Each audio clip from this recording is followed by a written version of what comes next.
అరే నా కళ్ళ ముందు నేను చూశాను. జంగారెడ్డిగూడెంలో కొన్ని ఒక 20-25 మంది సామాన్యమైనటువంటి పనులు చేసుకునేవాళ్ళు కల్తీ సారా తాగి చచ్చిపోతే మీరు శాసనసభ సాక్షిగా ముఖ్యమంత్రి అయ్యండి, ఇది సహజ మరణాలు, న్యాచురల్ గా చచ్చిపోయారంటారా? కల్తీ సారా తాగి చచ్చిపోతే కనీసం విచారించి ఆ కుటుంబాలకు ఏదైనా ఎక్స్గ్రేషియం ఏదైనా ఇచ్చి కదా మీరు మాట్లాడాలి. ఇది సహజ మరణాలు, ఒక కాన్స్టిట్యూషన్ ఎంతమంది చచ్చిపోతారంటారా? అది మీకేమి అసలు మీకు చెమకుట్టినట్టు కూడా అనిపించలేదు. అప్పుడు కౌలు రైతులు కొన్ని వేల మంది ఆత్మహత్యలు చేసి చచ్చిపోయారు. వాళ్ళకి కనీసం సింపతి చూపించకపోగా ఏమాత్రం కొద్దిపాటి సాయం కూడా చేయలేదు మీ ప్రభుత్వం, వైసీపీ ప్రభుత్వం. వాళ్ళ కుటుంబాలు రోడ్డును పడిపోతుంటే వాళ్ళ కనీసం సానుభూతి కూడా లేదు మీ దగ్గర నుంచి. అదే తప్పు కదా మీకు? వాళ్ళ పిల్లలు రోడ్లు పడిపోయి నాశనం అయిపోతుంటే అదే రైతులు భరోసా, రైతులకు మీరు ఇచ్చేటువంటి ఇదే. ఒకసారి వెళ్ళి చూడండి, ఆంధ్రప్రదేశ్కి ఒక రైతును అడగండి వైసీపీ ప్రభుత్వం మీకేం చేసిందో. మాకన్నా కూడా మీ వైసీపీ పార్టీకి మాడు పగిలిపోయే ఆన్సర్స్ వాళ్ళే చెప్తారు. నేను చాలా తక్కువ చెప్తున్నాను. ఇంకా వర్షాలకి పంటలు పాడైపోయినాయండి, మాకేంటి దారి అని చెప్పి మీ వైసీపీ ఎమ్మెల్యేని అడిగితే రైతులు నెరిపప్పలనేంత తులకనగా మాట్లాడితే అరే తప్పురా బాబు ఇట్లా అనకూడదని అని చెప్పాల్సిన బుద్ధి చెప్పాల్సిన ఆ బాధ్యత లేదా మీకు? అప్పుడు మీరేం మాట్లాడలేదా? ఏమంటే మీ పరిపాలనలో గంజాయి, డ్రగ్స్ విచ్చలవిడిగా అమ్ముడైనయే, విచ్చలవిడిగా జనాల్లో చలామణి అయినయే, బ్లేడ్ బ్యాచ్లు, దుర్మార్గ మనుషులు తయారయ్యారే, ఎంతో మంది జీవితాలను పొట్టను పెట్టుకున్నారే. ఆ గంజాయిని ఆపాలను లేకపోతే ఆ డ్రగ్స్ ని కంట్రోల్ చేయాలనేటువంటి ఆలోచన మీకు రాలేదా? ఎందుకు వస్తుంది?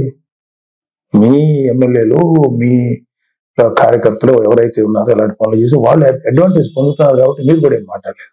ప్రజల పక్షాన్ని నిలబడి పోరాడుతున్న పవన్ కళ్యాణ్ గారు, చంద్రబాబు నాయుడు గారు ఇలాంటి నాయకుల్ని మీరు వాళ్ళ విధి విధానాలను విమర్శించకుండా వాళ్ళ వ్యక్తిగతమైన జీవితాల్లోకి ఎంటర్ అయిపోయి వాళ్ళ కుటుంబాన్ని రోడ్డుకి ఇచ్చాలని ట్రై చేసి వాళ్ళ ఫ్యామిలీస్ మీద మాట్లాడినప్పుడు మీకు కనీసం చెవుకుంటున్నట్టు కూడా అనిపించలేదా? ఇదే మీరు చేసిన నిర్వాహకం. ఇప్పుడు వచ్చేసి మహానుభావులాగా ఒక మెస్సాయిలాగా వచ్చి మాట్లాడుతున్నారా మీరు కానీ మీ నాయకులు ఎవరైనా సరే? ఎప్పుడు తెలుసుకుంటారు మీరు? ఇప్పటికైనా తెలుసుకోండి. ఇప్పటికైనా తెలుసుకొని చేసిన తప్పుల్ని మీరు సరిదిద్దుకోండి.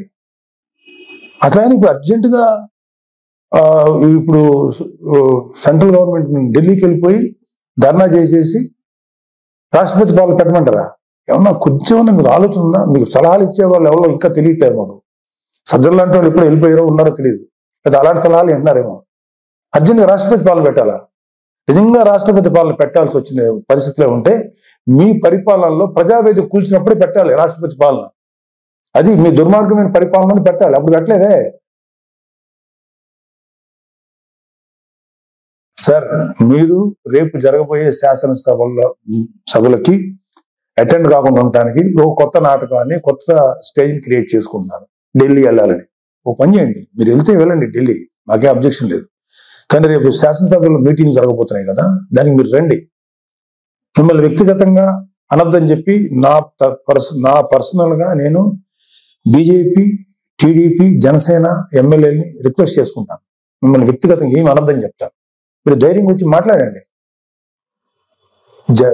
శాసనసభని ఫేస్ చేయడానికి ఎందుకండి అంత భయం మీకు? రండి, ధైర్యంగా రండి.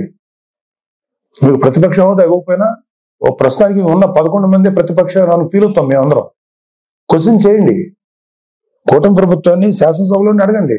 రోడ్ల మీదకి వచ్చి మాట్లాడితే ఎట్లాగా? ఇలాంటి పెర్ఫార్మెన్స్లు ఎందుకు? అధికారం ఉన్నప్పుడు పెర్ఫార్మెన్సే, అధికారం లేనప్పుడు పెర్ఫార్మెన్సేనా? ఇలాంటి కథలు చేయకండి ప్లీజ్.